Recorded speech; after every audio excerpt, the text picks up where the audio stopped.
Hello students, I hope everyone is doing well. Start करते हैं अपनी आज की सेशन को। आज की सेशन में हम प्रैक्टिस करने वाले हैं section A of your pre mock June 2026 attempt की। तो चलिए स्टार्ट करते हैं अपनी प्रैक्टिस सेशन को। पहला सवाल in accordance with IAS2 inventories, what is the correct carrying amount of Nordex company work in progress inventory as at 30th September 20x3। Company का ईयर एंड है 30th September 20x3 और हमने find करनी है carrying amount of work in progress inventory. At 30th September 20x3, Nordex company had an inventory 120 units of work in progress, which had a cost of 18,600 to produce. Total number of units आपको given है, which are 120 units, और इसकी जो cost है वो भी already आप लोगों को given है, वो है 18,600. It estimated that each unit would cost $15 to complete. Cost of completion है $15 जो help करेगी NRV की calculation में, and that each unit would then sell for $190 और selling price है फिर एक unit की $190. Direct selling cost are estimated at 2% of revenue और selling cost है 2% of revenue. अब यहाँ पर अगर मैं NRV find करूंगा तो NRV के लिए सबसे पहले मैं लिखूंगा selling price which is $190, फिर मेरे पास है selling cost which is 2% of the selling price, so 190 multiplied by 2%, तो ये मेरे पास आ रहा है 3.8। फिर उसके बाद कॉस्ट ऑफ कंप्लीशन है $15 यहाँ पर गिवन है।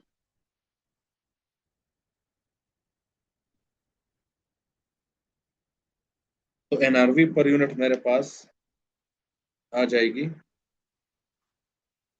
171.2।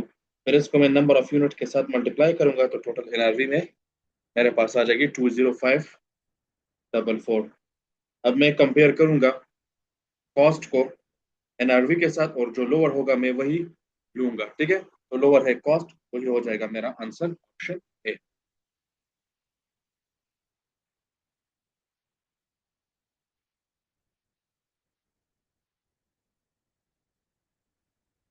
What is Bright Star Company net cash flow from operating activity for the year ended 31st December 20x4? हमने फाइंड करना है net cash flow from operating activity. Net cash flow का मतलब है कि वो कैश फ्लो जो इनकम टैक्स के डिडक्शन के बाद आती है। ठीक है, यानी हमने इनकम टैक्स डिडक्ट करना है, उसके बाद जो कैश फ्लो आती है उसको कहा जाता है net cash flow. Bright Star Company is preparing statement of cash flow for the year ended 31st December 20x4 using the indirect method. The following information has been obtained in relation to the year. सबसे पहले हमारे पास है operating profit. तो statement of cash flow start यहाँ से होती है। Operating profit वो है 1,50,000। फिर उसके बाद है डिप्रिसिएशन, तो अभी हम एडजस्टमेंट करेंगे। तो डिप्रिसिएशन हमारे पास नॉन कैश एक्सपेंस है, उसको दोबारा एड बैक कर लेंगे विच इज 20,000। उसके बाद loss on disposal same treatment add back करेंगे 5,000। उसके बाद इंक्रीज इन इन्वेंट्री, इन्वेंट्री अगर इंक्रीज हो रही है तो इसका मतलब है कि कैश टाइड है इन्वेंट्री में, तो इसको हम डिडक्ट करेंगे क्योंकि ये कैश फ्लो के लिए पूरी बात। फिर है डिक्रीज इन रिसीवेबल, तो डिक्रीज इन रिसीवेबल का मतलब है कि कस्टमर हमें पेमेंट कर रहा है, तो इसको हम एड बैक कर लेंगे 12,000। इंक्रीज इन ट्रेड पेएबल, इसको भी ऐड करेंगे विच इज 3,000। उसके बाद है इंटरेस्ट पेड। इंटरेस्ट पेड को आप लोग इग्नोर करोगे क्योंकि ये फाइनेंसिंग एक्टिविटी का हिस्सा है और यहाँ पर एग्जामिनर पूछ रहा है ऑपरेटिंग एक्टिविटी से कैश फ्लो। फिर उसके बाद इनकम टैक्स पेमेंट, उसको भी हम डिडक्ट करेंगे इनकम टैक्स विच इज 22,000।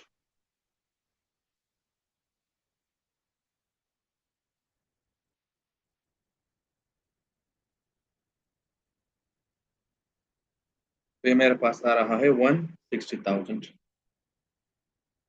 ये आपका हो जाएगा net cash flow from operating activity.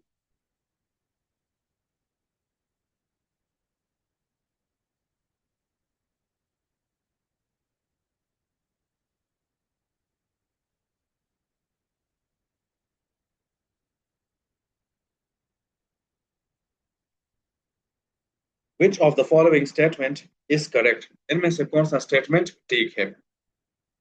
On 1st January 20X1, Coral Company received a government grant to part fund the purchase of a depreciating asset. Government grant मिली है depreciating asset के लिए, तो capital grant है।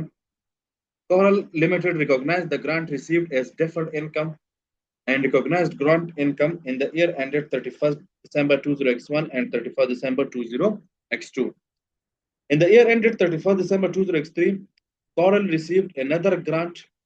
It then decided the government grant related to assets should be presented netted off against the carrying amount of the asset, as this provide more useful information to investor.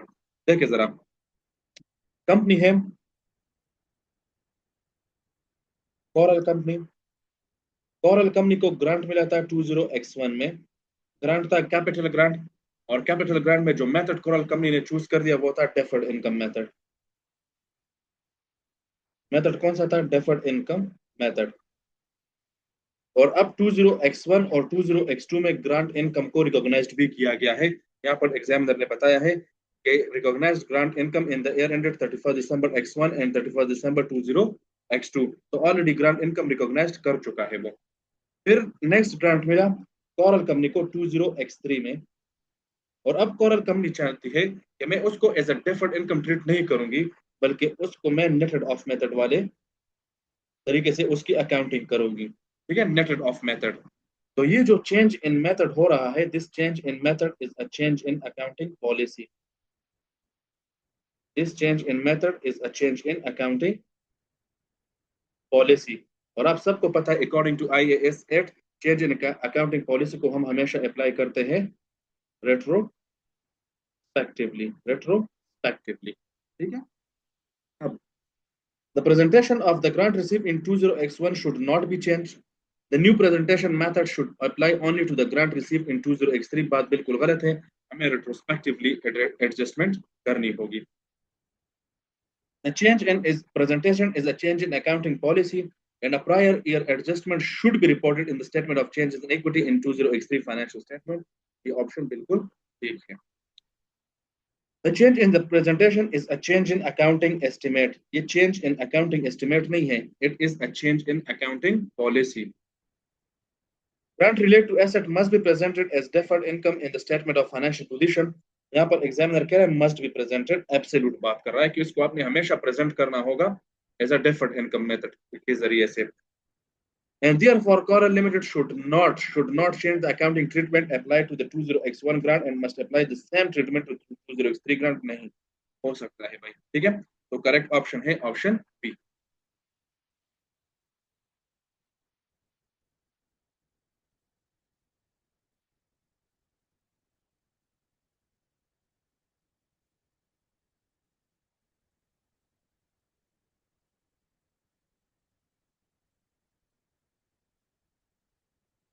How should Eagle Company treat the bankruptcy of the customer when preparing the 20X4 financial statement?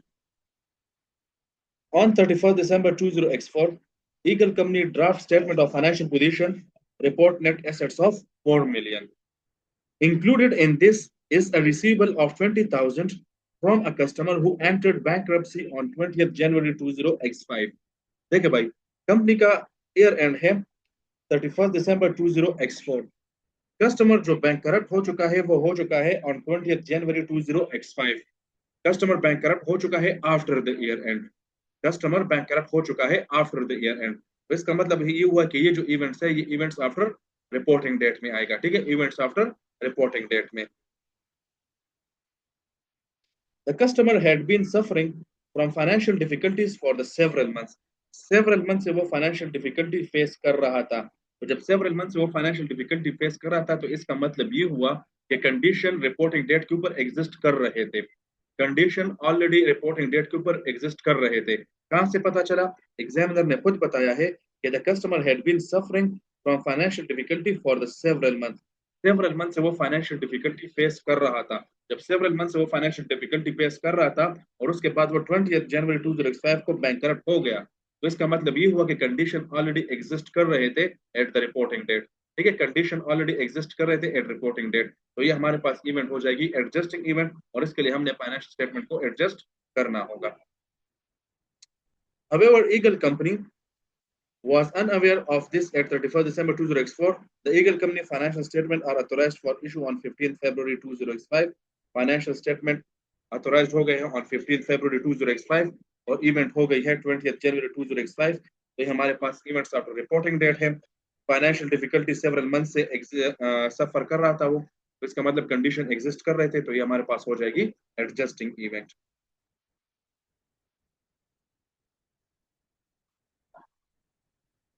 As an adjusting event by recognizing an impairment loss in relation to the receivable amount and a corresponding expense, तो option A हमारे पास ठीक है, bad debt expense recognized करना होगा। As a non-adjusting event, no, ये adjusting event है।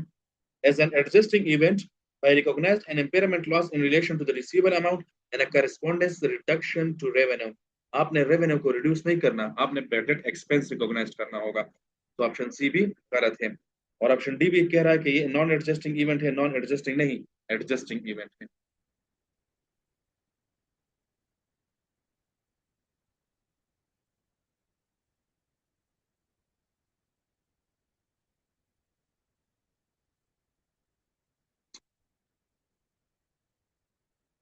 Okay, what revenue should P company recognized in the year ended 30th June 2002 in respect of this contract, हमने revenue की amount find कर ली है। In May 2002, P Company sold temperature-controlled medical supplies to Medellin Company for $50,000. Selling price is $15,000, offering a 12% prompt payment discount, which it expected M Company to take advantage of. देखिए, यहाँ पर examiner बात कर रहा है prompt payment discount की। अगर आपको अपनी बेसिक स्टडी से याद हो, mean from FA1, FA2, F3, ठीक है, तो हम वहां पर पढ़ते हैं डिस्काउंट। डिस्काउंट के दो टाइप्स होते हैं, एक को कहा जाता है ट्रेड डिस्काउंट, ठीक है, एक को कहा जाता है ट्रेड डिस्काउंट जो आपको काउंटर के ऊपर ही मिलता है और उसकी हम कोई भी डबल एंट्री नहीं करते। दूसरे डिस्काउंट होता है प्रॉम्प्ट पेमेंट डिस्काउंट, इसको कैश डिस्काउंट भी बोलते हैं और इसको सेटलमेंट डिस्काउंट भी बोलते हैं। ये वर्ड्स इंटरचेंजेबली यूज हो सकते हैं, ठीक है, cash discount, prompt discount, settlement discount, ये वर्ड्स इंटरचेंजेबली यूज होते हैं। जिस तरह मैं अपने लेक्चर में कहता हूँ ना कि वो धमाल मूवी का डायलॉग है, आतंक का दूसरा नाम बाबू भाई, ठीक है ना, तो इसी तरह प्रॉम्प्ट पेमेंट को कैश डिस्काउंट और सेटलमेंट डिस्काउंट भी कहते हैं। अब ये जो सेटलमेंट डिस्काउंट होती है ये सिर्फ और सिर्फ क्रेडिट कस्टमर को मिलती है। सेटलमेंट डिस्काउंट सिर्फ और सिर्फ क्रेडिट कस्टमर को मिलती है, और क्यों मिलती है कि वो अगर जल्दी पेमेंट करेगा तो हम उसको एक एक्स्ट्रा डिस्काउंट देंगे, उसको कहा जाता है settlement discount. Let's say for example आप कस्टमर हो, मैं हूं सप्लायर, आपने मुझसे गुड्स खरीदी, लेट्स से फॉर एग्जांपल आपने मुझसे पेंसिल खरीद लिया, तो मैंने आपको 10% डिस्काउंट दिया, that is a trade discount. बाकी लेट्स से फॉर एग्जांपल $90 रह गए, $100 इसकी प्राइस थी, मैंने आपको 10% डिस्काउंट दिया, दैट इज ट्रेड डिस्काउंट। अब इसकी कीमत है $90। अब मैं आपको कहता हूं आपने पेमेंट करनी है विद इन 30 डेज, लेकिन अगर आपने 5 डेज या आपने 10 डेज के अंदर अंदर पेमेंट कर दी तो आपको मैं एक एक्स्ट्रा डिस्काउंट दूंगा, ठीक है, आप एक्स्ट्रा 2% डिस्काउंट ले लेना। अब ये जो मैं एक्स्ट्रा डिस्काउंट दे रहा हूं किस लिए, कि आप मुझे जल्दी पेमेंट करो, तो इस तरह डिस्काउंट को कहा जाता है prompt payment discount, settlement discount या कैश डिस्काउंट। अब याद रखना अगर एग्जामिनर ने लिखा है कि ये अगर कस्टमर एक्सपेक्टेड है कि डिस्काउंट लेगा, यानी आप एक्सपेक्टेड हो कि आप डिस्काउंट लोगे, ठीक है, तो हम आपको इनवाइस रिड्यूस अमाउंट पर भिजवाएंगे, यानी डिस्काउंट हमने इस प्राइस से डिडक्ट करनी होगी, ठीक है। अब यहाँ पर एग्जामिनर ने लिखा भी है कि M company is expected to take advantage, M company expected है कि वो डिस्काउंट लेगी, हम इससे इसको डिडक्ट करेंगे। तो अमाउंट है 50,000, डिस्काउंट है 12%, तो 50,000 मल्टीप्लाई बाय 12% विच इज 6,000, और उसके बाद नेट प्राइस रह जाएगी 44,000। अच्छा, M company did not have sufficient specialist storage facility and therefore requested P company to retain the goods until they were needed. अब यहाँ पर एक दूसरा टॉपिक टेस्ट हो रहा है जिसको कहते हैं बिल एंड होल्ड एग्रीमेंट, ठीक है, इसको क्या कहते हैं, बिल एंड होल्ड एग्रीमेंट, यानी हमने आपको बिल कर दिया लेकिन हमारे पास जगह नहीं है, बाहर आए कराम अपने इन्वेंट्री अपने स्टोरेज में रख दिया, तो हमने देखना होगा कि कंट्रोल ट्रांसफर हो चुका है या नहीं, अगर हो चुका है तो फिर हम रेवेन्यू रिकॉग्नाइज करेंगे। P company agreed to this agreement and stored M company goods separately in its secured warehouse। देखें एग्जामिनर आपको हिंट दे रहा है कि एम कंपनी के जो गुड्स हैं वो हमने सेपरेटली स्टोर किए हैं सिक्योर्ड वेयर हाउस में, ठीक है, सेपरेटली स्टोर्ड है। उसके बाद the goods were ready for immediate delivery at M company request, जब भी एम कंपनी रिक्वेस्ट करेगी हम आपको ये गुड्स इमीडिएटली डिलीवर कर देंगे। यानी ऑलरेडी हमने गुड्स बनाए हैं, ठीक है, सेपरेटली हमने स्टोर किए भी हैं, जब आप रिक्वेस्ट करोगे हम आपको डिलीवर कर देंगे। तो इसका मतलब कंट्रोल ट्रांसफर हो चुकी है, ठीक है, तो हमें रेवेन्यू रिकॉग्नाइज करनी होगी। By B Company, year end of 30th June 2002, 25% of the good had been delivered to M Company. As expected, M Company paid B Company on 25th June 2002, taking advantage of the prompt payment discount और उसने discount लिया भी, तो हम revenue recognize करेंगे 44,000।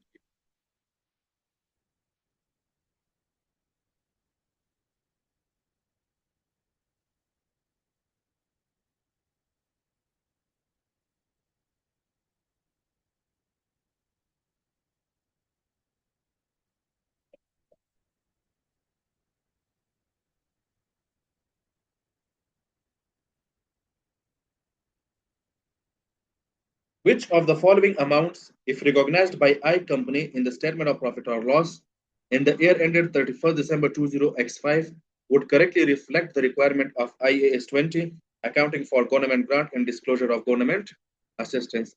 भाई हमने amount find करनी है which should be recognized in the statement of profit or loss in accordance with IAS 20. I Company received I Company received a government grant. Take a minute. Okay. I Company received a government grant of 100,000 on 1st January 20X5. Year end है 31st December 20X5. Government grant receive हो गया है on 1st January 20X5, mean at the start of the year. The grant was awarded to support the company's salary cost over the next 2 years, and is conditional upon the company employing 4 new trainees each for a period of 2 years. देखें, आई company ने government grant receive कर दिया, government grant की amount है 100,000, receive हो गया है at the start of the year. कितने टाइम के लिए रिसीव हो गया है? 2 इयर्स के लिए। कंडीशन क्या है कि आपने 4 न्यू ट्रेनिंग को हायर करना होगा, ठीक है, और हर एक ट्रेनिंग 2 इयर्स गुजारेगा।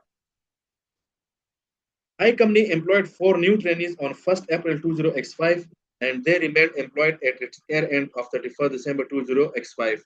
I Company recognized salary cost of 90,000 during the year relating to the new trainees. देखें जरा, और से देख लें। हमारे पास जो आई कंपनी है, आई कंपनी को गवर्नमेंट ग्रांट मिला, ठीक है, जीजी का मतलब है गवर्नमेंट ग्रांट। गवर्नमेंट ग्रांट की जो अमाउंट है वो है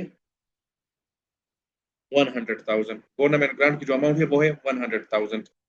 ये मिल गया at the start of the year on 1st जनवरी 20X5, ठीक है। तो अभी इस ग्रांट को रिलीज करना होगा, टाइम है 2 इयर्स, ठीक है, तो 2 इयर्स से हम रिलीज करेंगे। तो रिलीज करना कब से स्टार्ट कर ले? क्या हम स्टार्ट कर ले डायरेक्टली फ्रॉम 1st जनवरी 20X5? Answer is no. 1st जनवरी से आपने ग्रांट को रिलीज नहीं करना, यानी जब आप ग्रांट इनकम रिकॉग्नाइज करोगे तो वो 1st जनवरी से नहीं होगा, वो स्टार्ट होगा फ्रॉम 1st अप्रैल 20X5। आपने ग्रांट को रिकॉग्नाइज करना है इन स्टेटमेंट ऑफ प्रॉफिट और loss from 1st April 20X5। अब आप कहेंगे कि सर क्यों 1st अप्रैल से क्यों? भाई, आप लोगों ने नाम सुना है मैचिंग बाबा का? मैचिंग प्रिंसिपल क्या कहता है? मैचिंग प्रिंसिपल कहता है कि इनकम और एक्सपेंस को आपस में मैच करना है। अभी अगर आप ग्रांट इनकम इनकम रिकॉग्नाइज करना स्टार्ट कर लो फ्रॉम 1st जनवरी 20X5, तो क्या ये ठीक है?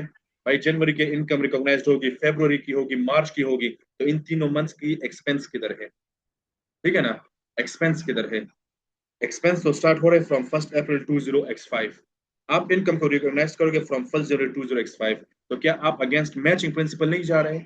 बिल्कुल जा रहे हो ना।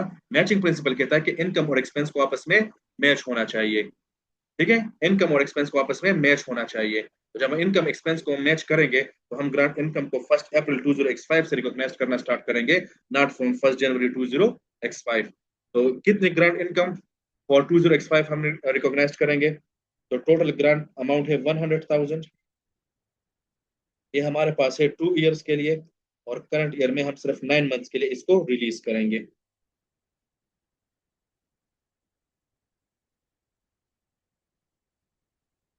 तो ये हो जाएगी 37,500। ग्रांट इनकम, ठीक है। अब ग्रांट इनकम देखे 37,500 है नहीं, तो हम इसको सैलरी एक्सपेंस के साथ नेटेड ऑफ कर लेंगे। तो यहाँ पर मैं लिख लूंगा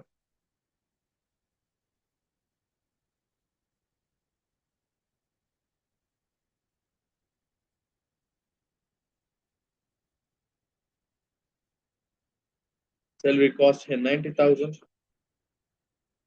और ग्रांट इनकम है 37,500।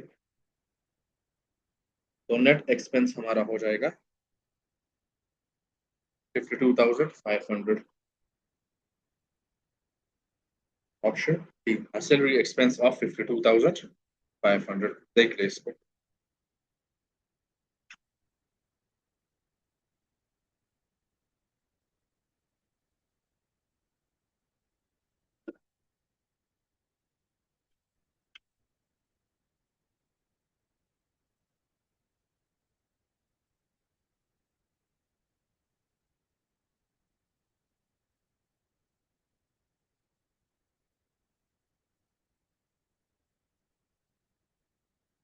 What amount should be recognized in Delta Company financial statement for the year ended 31st December 20x4 in relation to inventory and exchange difference? Amount हमने find करनी है for inventory and for exchange difference. Okay. On 1st November 20x4, Delta Company purchased item of inventory on credit from a supplier based in another country. ठीक है, हमने foreign supplier से कुछ inventory purchase की है लेकिन क्रेडिट पर purchase की है। Delta Company functional currency is dollar and the supplier functional currency is paisa. The inventory purchased by Delta Company cost 50,000 paisa and Delta Company still hold all inventory at its year end of 31st December 20 export. यहाँ पर examiner बात करा कि delta company ने कोई भी inventory जो उसने खरीदी है वो अभी तक बेच नहीं, अभी भी हमारे पास पड़ी हुई है। ये बात समझ में आ रही है? देखें, डेल्टा कंपनी ने इन्वेंट्री खरीदी फॉरेन सप्लायर से, क्रेडिट पर खरीदी, और यहाँ पर एग्जामिनर बात कर रहा है कि डेल्टा कंपनी ने वो इन्वेंट्री अभी तक बेच नहीं है, वो स्टिल भी होल्ड कर रहा है, यानी इन्वेंट्री उनके वेयरहाउस में पड़ी हुई है। फंक्शनल करेंसी है डेल्टा के लिए डॉलर और सप्लायर के लिए है पैसा। तो सबसे पहले अकॉर्डिंग टू आई ए इस 21, सबसे पहले हम इसको ट्रांजैक्शन रेट पर ट्रांसलेट करेंगे। तो अगर आप देख ले exchange rate at transaction date on 1 नवंबर 20x4 वो है 1 पैसा इज इक्वल टू $1.25। ठीक है, तो ये हो जाएगी 50,000 मल्टीप्लाई बाय $1.25। तो मेरे पास वैल्यू आ रही है 62,500। इसकी एंट्री हो जाएगी purchase debit and payable credit, और लास्ट में अभी तक डेल्टा कंपनी ने इन्वेंट्री नहीं भेजी तो इसी पर ही वो रिकॉग्नाइज करेगी अपनी इन्वेंट्री को, क्योंकि इन्वेंट्री अभी तक सेल नहीं हुई। तो इन्वेंट्री भी इस अमाउंट पर रिकॉग्नाइज हो जाएगी और साथ में पेबल भी। ठीक है, अब आपको पता है कि inventory is a non monetary item and payable is a monetary item. Payable monetary item है and according to IAS 21 monetary item को हम हर क्लोजिंग डेट के ऊपर रीट्रांसलेट भी करेंगे। हर मोनेटरी आइटम को हम क्लोजिंग डेट के ऊपर रीट्रांसलेट भी करेंगे। तो अभी पेबल को हम रीट्रांसलेट भी करेंगे और देखेंगे कि कितनी अमाउंट अभी हमने पे करनी है, तो उसको दोबारा हमें रीट्रांसलेट भी करना होगा। Delta company had not settled the amount due to supplier at that date, अभी तक पेमेंट नहीं हुई, तो फुल अमाउंट को रीट्रांसलेट कर दो। 50,000 मल्टीप्लाई बाय, यहाँ पर रेट चल रहा है 1.30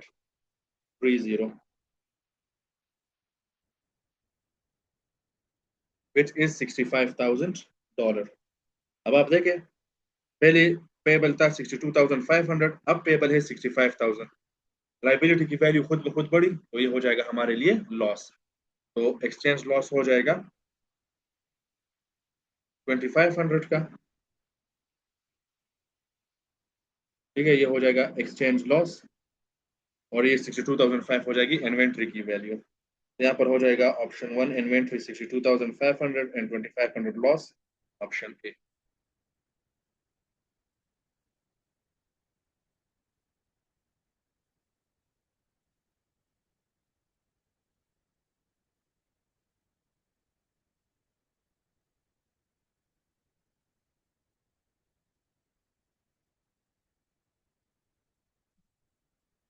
Using the classification tokens, match the description of each financial instrument on the left with appropriate classification according to IAS 32 financial instrument presentation on the right.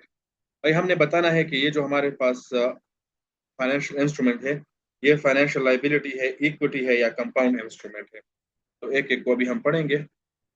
First one, irredeemable preference shares with dividend at issuer discretion।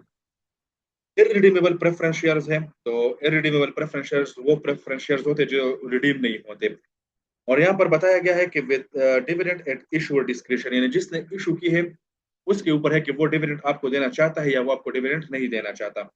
मैंने आप classes में सिखाया था अगर irredeemable preference share है और उसमें dividend compulsory है, डिविडेंड कंपल्सरी तो वो बन जाती है आपके लिए फाइनेंशियल लाइबिलिटी। लेकिन अगर डिविडेंड कंपल्सरी नहीं है, जहां यहाँ पर बताया गया है कि इशूअर डिस्क्रिप्शन पे वो आपको देना चाहे दे सकता है, वो आपको नहीं देना चाहता तो नहीं दे सकता, ठीक है, वो नहीं देगा। तो ये हमारे लिए फिर बन जाती है इक्विटी इंस्ट्रूमेंट। अगर कंपल्सरी डिविडेंड होती तो फिर ये फाइनेंशियल लाइबिलिटी होगी। उसके बाद interest bearing convertible bonds that can be converted into a fixed number of ordinary shares are redeemed for cash at a future date at the option of the holder। convertible bonds है तो ये बन जाएंगे हमारे पास compound instrument, ये है compound instrument. उसके बाद redeemable preference share that the issuer is obliged to redeem at a fixed future date for cash, dividends are discretionary। बाद में रिडीम होगा तो बाद में जब कैश जाएगा तो ये बन जाएगी फाइनेंशियल लाइबिलिटी। ऑर्डिनरी शेयर्स, तो ordinary shares is equity instrument. तो बड़ा आसान सवाल था, हमने सिर्फ बताना था कि लाइबिलिटी है, इक्विटी है या कंपाउंड इंस्ट्रूमेंट है।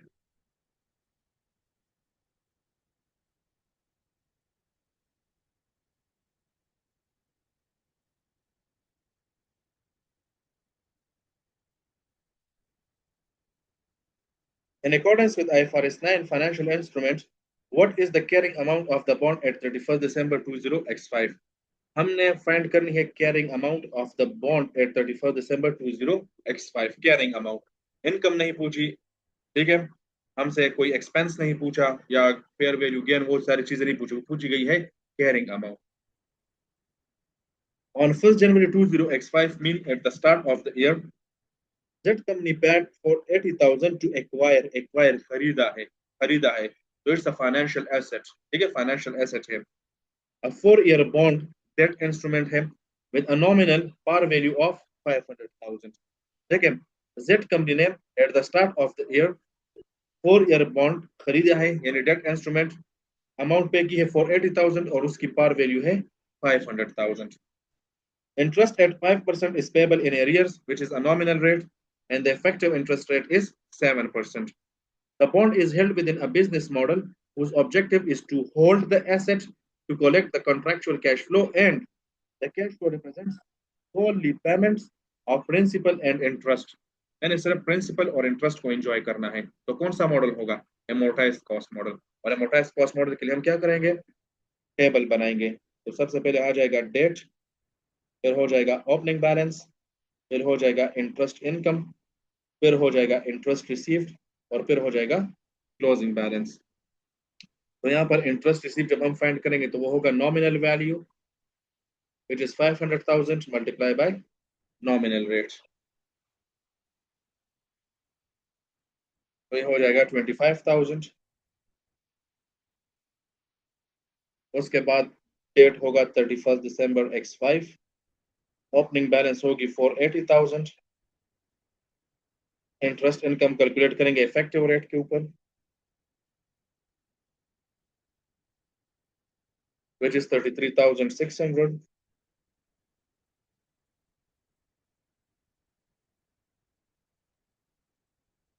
तो ये हो जाएगा 488,600।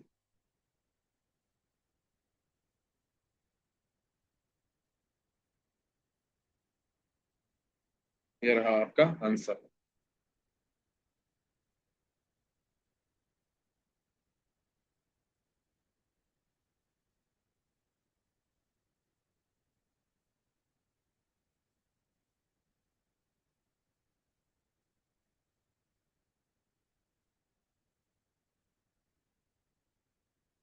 How should road company account for the legal case at 31 December 20x7 provision का सवाल है।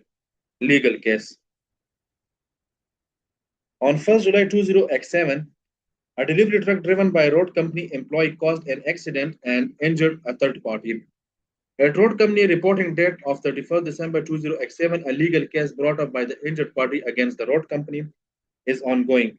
Road company lawyer advised that there is a 70% likelihood that road company will be found legally liable. 70% chance, इसका मतलब probable chances. अगर probable chances है तो हमें provision को recognize करना पड़ेगा. Probable chances हैं. The best estimate of the damage payable is 250,000, तो 250,000 की हम provision recognized करेंगे. यहाँ पर recognize the provision of 175, no, recognize the provision of 250,000, option B. ये वाला ठीक होता अगर पॉसिबल होता और ये वाला रिमोट चांसेस, लेकिन यहाँ पर है 70%, तो 70% का मतलब है प्रोबेबल चांसेस.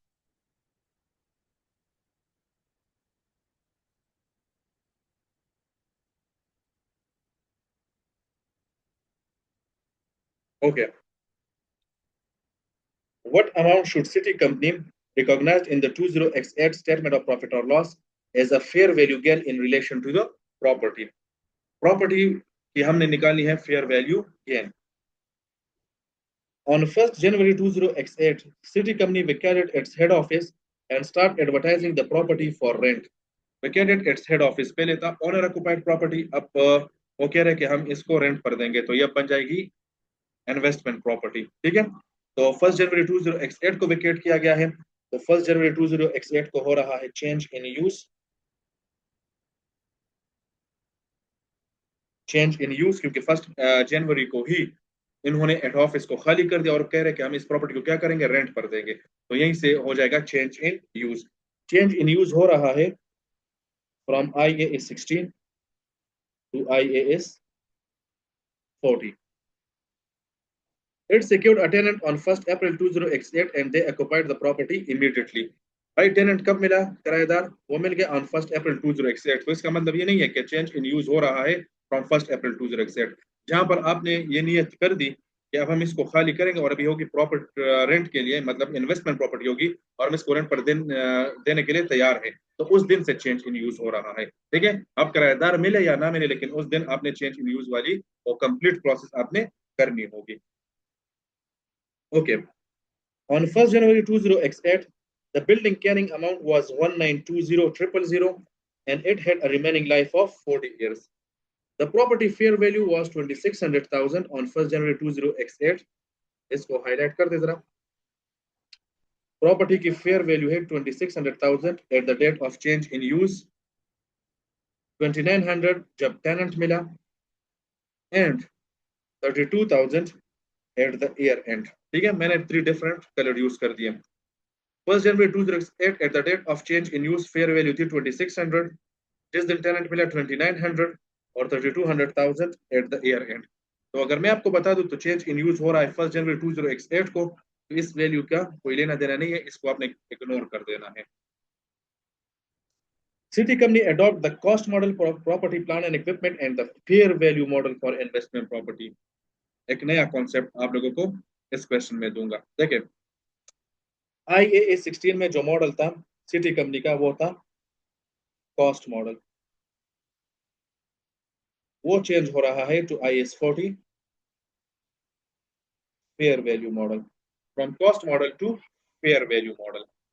अब जब भी चेंज इन यूज होगा तो मैंने आपको 3 स्टेप सिखाए हुए हैं कि सबसे पहले ओल्ड अकाउंटिंग स्टैंडर्ड को यूज कर दें, उसके बाद ट्रांसफर एंट्री कर दें, उसके बाद न्यू अकाउंटिंग स्टैंडर्ड की एप्लीकेशन स्टार्ट कर दें. अब गौर से सुने मेरी बात, गौर से सुने मेरी बात. ठीक है, सारे इधर देखे और गौर से सुने मेरी बात. चेंज इन यूज हो रहा है ऑन 1 जनवरी 20x8. यहां पर मैं डेट लिख भी लूंगा. चेंज इन यूज हो रहा है ऑन 1 जनवरी 20x8. इस डेट को हो रहा है change in use from IAS 16 from owner occupied property to investment property, from model cost model to fair value model. अभी अगर आप ओल्ड अकाउंटिंग स्टैंडर्ड को देख लें तो ओल्ड अकाउंटिंग स्टैंडर्ड है IAS 16 और मॉडल है कॉस्ट मॉडल. तो जब आप ओल्ड अकाउंटिंग स्टैंडर्ड को यूज करेंगे तो सबसे पहले आप एसेट को कैरिंग वैल्यू के ऊपर लेकर आओगे जो ऑलरेडी आपको गिवन है, ठीक है। फिर आप ट्रांसफर एंट्री करोगे, तो ट्रांसफर एंट्री आप जब करोगे तो ट्रांसफर एंट्री होगी investment property debit and property plant and equipment credit हो जाएगी। अब जब आप ट्रांसफर एंट्री करोगे कौन सी वैल्यू के ऊपर करोगे? कैरिंग वैल्यू के ऊपर, क्योंकि भाई आपने अप्लाई करना है ओल्ड अकाउंटिंग स्टैंडर्ड, आपने अप्लाई करना है old accounting standard. Old accounting standard है IA 16 property plan and equipment, और उसमें जो मॉडल यूज हो रहा है वो है कॉस्ट मॉडल। तो according to the cost model आप अपने प्रॉपर्टी को हमेशा कैरिंग वैल्यू के ऊपर ही रिपोर्ट करोगे। जितनी भी प्रॉपर्टी प्लान एंड इक्विपमेंट होती है कॉस्ट मॉडल में वो हमेशा कैरिंग वैल्यू के ऊपर ही रिपोर्ट होती है, तो वो आ जाएगी कैरिंग वैल्यू के ऊपर। कैरिंग वैल्यू के ऊपर हम क्या कर देंगे? ट्रांसफर एंट्री कर देंगे, और यहाँ से फेयर वैल्यू मॉडल की अकाउंटिंग स्टार्ट हो जाएगी। हम प्रॉपर्टी को डिप्रिसिएट नहीं करेंगे, जो भी गेन और लॉस आएगा वो जाएगा प्रॉफिट और लॉस में। ये वाला स्टेप आप ठीक कर रहे हो, गौर से सुने मेरी बात, ये वाला स्टेप आप ठीक कर रहे हो, ये वाला स्टेप आपका गलत होगा। क्यों? जब भी आप ट्रांसफर एंट्री करोगे तो ट्रांसफर एंट्री आप कैरिंग वैल्यू के ऊपर नहीं करोगे। क्यों? क्योंकि भाई IA 40 इन्वेस्टमेंट प्रॉपर्टी खुद कह रही है कि जब भी आप चेंज हो रहे हो from cost model to fair value model, from cost model to fair value model, मैं कॉस्ट टू कॉस्ट मॉडल से कर नहीं कर रहा, मैं कॉस्ट टू कॉस्ट मॉडल से कर नहीं कर रहा, मैं cost to fair value model से कर रहा हूँ कि जब आप कॉस्ट मॉडल से फेयर वैल्यू मॉडल की तरफ जाओगे स्टिल आप यहाँ पर अपने प्रॉपर्टी को फेयर वैल्यू के ऊपर लेकर आओगे। ये बात समझ में आ रही है? दोबारा, जब आप ट्रांसफर हो रहे हो from cost model to fair value model, अगर कॉस्ट टू कॉस्ट मॉडल है तो फिर तो कैरिंग वैल्यू ठीक है, लेकिन अगर cost to fair value model है तो IS 40 ये बात कर रही है कि जब आप कॉस्ट मॉडल से फेयर वैल्यू मॉडल के ऊपर आओगे तो आप अपनी प्रॉपर्टी को फेयर वैल्यू के ऊपर लेकर आओगे। सर लेकिन मॉडल तो कॉस्ट मॉडल है स्टिल, अगर मॉडल कॉस्ट मॉडल भी है और आप ट्रांसफर हो रहे हो टू फेयर वैल्यू मॉडल तब भी आप अपनी प्रॉपर्टी को फेयर वैल्यू के ऊपर लेकर आएंगे। ठीक है सर, बात मान ली हमने, हम प्रॉपर्टी को फेयर वैल्यू के ऊपर लेकर आएंगे। गेन और लॉस कहाँ जाएगा? गेन और लॉस कहाँ जाएगा? तो भाई जो गेन होगा वो जाएगा अदर कॉम्प्रिहेंसिव इनकम में, और अगर लॉस होगा तो इसका मतलब वो जाएगा प्रॉफिट और लॉस में, क्योंकि फिर प्रॉपर्टी इम्पेयर्ड हो गई होगी। मॉडल है कॉस्ट मॉडल, प्रीवियसली कोई रिवैल्यूएशन सरप्लस होगा नहीं क्योंकि हमने रिवैल्यूएशन सरप्लस वाला मॉडल सॉरी रिवैल्यूएशन मॉडल इसके लिए चूज नहीं किया, हमने मॉडल चूज किया है कॉस्ट मॉडल। तो प्रीवियसली कोई रिवैल्यूएशन सरप्लस नहीं होगी, तो जब कोई रिवैल्यूएशन सरप्लस नहीं होगी तो अगर लॉस आया होगा तो वो चला जाएगा प्रॉफिट और लॉस में, गेन होगा तो चला जाएगा अदर कॉम्प्रिहेंसिव इनकम में। लेकिन यहाँ पर मैं आप लोगों को एक एक्स्ट्रा कॉन्सेप्ट भी दे रहा हूँ, मॉडल फेयर वैल्यू पर लाओगे गेन जाएगा अदर कॉम्प्रिहेंसिव इनकम में, लेकिन यहाँ पर आपने चेक करना है कि क्या ये प्रॉपर्टी प्रीवियसली प्रीवियसली इम्पेयर्ड हो चुकी है। If the answer is yes तो आपने फिर यहाँ पर जो गेन आएगा उसको आपने ट्रीटमेंट करनी होगी वो रिवर्सल ऑफ इम्पेयरमेंट वाली। याद है आप लोगों को IA 36 इम्पेयरमेंट ऑफ एसेट कि जब एक एसेट इम्पेयर्ड हो चुका हो फिर उसमें जब वैल्यू उसकी इंक्रीज हो रही है तो हम उसके लिए अकाउंटिंग करते थे रिवर्सल ऑफ इम्पेयरमेंट। याद है आप लोगों को रिवर्सल ऑफ इम्पेयरमेंट, जो हम प्रॉपर्टी को अपवर्ड लाते थे to the lower of recoverable amount and carrying amount if no impairment test has been perform, तो उसमें जो लोअर होता तो हम उतनी उसकी वैल्यू बढ़ा देते थे और जितनी भी गेन होती है वो हम प्रॉफिट और लॉस में शिफ्ट करते हैं। तो अगर गेन आया है तो आपने चेक करना होगा कि क्या ये प्रॉपर्टी प्रीवियसली इम्पेयर्ड हो चुकी है। इफ इम्पेयर्ड हो चुकी है तो फिर आपने रिवर्सल ऑफ इम्पेयरमेंट वाली अकाउंटिंग करनी होगी। अगर इम्पेयर्ड नहीं हो चुकी तो सारा का सारा गेन अदर कॉम्प्रिहेंसिव इनकम में चला जाएगा, और अगर लॉसेज है तो लॉसेज डायरेक्टली जाएंगे प्रॉफिट और लॉस में। ठीक, तो from cost model to fair value model property को फेयर वैल्यू के ऊपर लेकर आओ। फेयर वैल्यू क्या है? At the date of change in use 2600, और उसी वैल्यू के ऊपर ट्रांसफर कर दो। तो 2600,000 से इन्वेस्टमेंट प्रॉपर्टी डेबिट हो जाएगी और property plan and equipment credit हो जाएगी। ठीक है, अब यहाँ से फेयर वैल्यू मॉडल स्टार्ट हो जाएगा और क्लोजिंग पर जो फेयर वैल्यू है वो है 3200,000, तो गेन आया है 600,000 का, तो वो गेन आप रिकॉग्नाइज कर दो। ऑप्शन बी, देख ले इसको 1-2 मिनट फिर आगे पढ़ते हैं।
Which statement regarding the measurement of the wines and grapes correctly reflect the requirement of IAS 41? Agrofarm company on wines and on which it grow grapes. Grapes are measured at fair value less cost to sell at the point of harvest. ये बात तो बिल्कुल ठीक है. जब तक harvest नहीं हुई at the point of harvest आप इसको measure करोगे for at fair value less cost to sell. And the wines are measured at cost less depreciation because wines are bearer plant और bearer plant depreciate होगी. Option A ठीक है. Grapes are measured at cost at the point of harvest. Cost नहीं, fair value less cost to sell. Both grapes and at the point of harvest and wines are measured at fair value less cost to sell. नहीं, wines depreciate होगा, bearer plant है.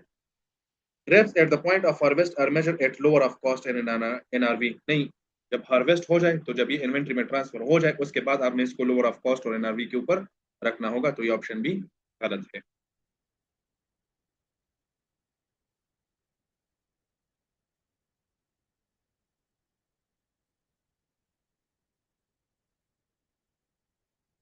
Which statement correctly reflect the accounting entries, if any, at 30th June 2006? On 30th June 2006, Mid Company Management approved a plan to sell an owner-occupied property and it met the criteria to be classified as held for sale. The property is measured using the revaluation model and its carrying amount on 30th June 2006 was 800,000. The property fair value at that date was 900,000 and cost to sell was estimated at 2% of selling price. देखिए, एक owner occupied property है जिसने held for sale HFSC criteria meet की है. तो अभी हमने उसके लिए अकाउंटिंग एंट्रीज बतानी होगी. तो जब भी क्राइटेरिया मीट हो जाए, कंडीशन मीट हो जाए, तो सबसे पहला स्टेप जो मैंने आप लोगों को सिखाया है कि आपने उसको रीमेजर करना होगा. याद है आपको, रीमेजर मेजर क्लासिफिकेशन हो रही है तो आपने उसको रीमेजर करना होगा थ्रू एप्लीकेबल आईएफआरएस. तो applicable IFRS owner occupied property है, आईएए 16 है, मॉडल है रीवैल्यूएशन मॉडल. तो पहला स्टेप होगा कि हम इस प्रॉपर्टी को क्या करेंगे, अपवर्ड रिवैल्यू करेंगे, यानी हम इस तरह करेंगे, इसको रिवैल्यू करेंगे. तो कैरिंग वैल्यू है 800,000 वर्सेस फेयर वैल्यू है 900,000. तो हमारे पास गेन आ रहा है 100,000 का रीवैल्यूएशन सरप्लस. ठीक है, 100,000 का हो जाएगा रीवैल्यूएशन सरप्लस.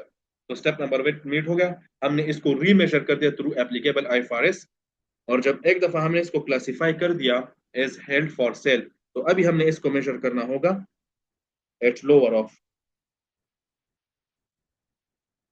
क्या होगा, कैरिंग अमाउंट या आप कहेंगे कैरिंग वैल्यू विच इज 900,000 क्योंकि इसको हमने अपवर्ड रिवैल्यू कर दिया.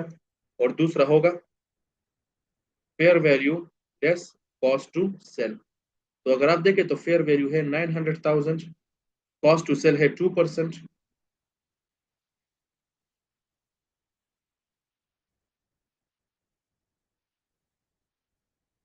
विच इज 18,000. तो fair value less cost to sell हो जाएगी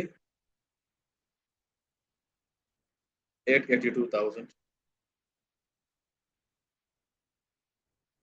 तो अभी अगर आप लोग देख लो कैरिंग वैल्यू ज्यादा, रिकवरेबल अमाउंट कम, तो यहाँ पर हम 18,000 की एम्पेयरमेंट भी कर लेंगे. ठीक है, 18,000 की हो जाएगी एम्पेयरमेंट, यानी प्रॉफिट और loss debit and asset credit हो जाएगा. तो a net gain of 82,000 recognised in other comprehensive income. कभी भी नहीं आप अदर कॉम्प्रिहेंसिव इनकम और एम्पेयरमेंट एक्सपेंस को नेट ऑफ नहीं कर सकते. No accounting entries are required, जरूरी है. A gain of 100,000 is recognized in other comprehensive income and a loss of 18,000 is recognized in profit or loss. Option C is the correct option.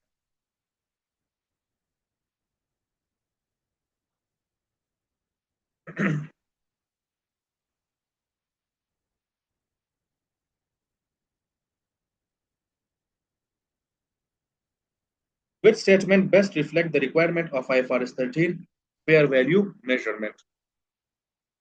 Our company owns a property that it measured at a fair value in accordance with IFRS accounting standard.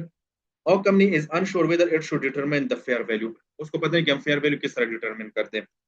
So using an observable market price for similar property in the same location adjusted for differences, method 1 को वो choose कर ले.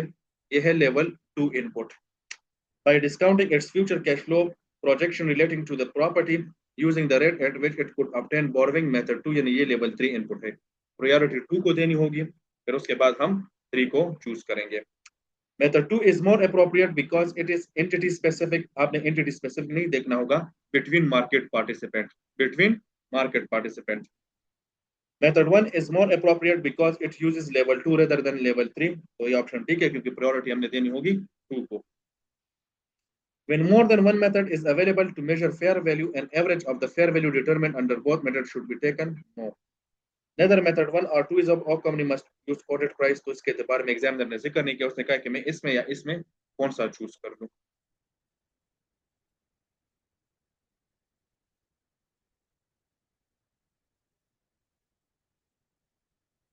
Okay. In accordance with IFRS 18, which of the following regarding the presentation of the statement of profit or loss and other comprehensive income is correct? The statement of profit or loss and other comprehensive income must be prepared in a single statement। must be, आपने उसको हमेशा as a single statement prepare करना होगा।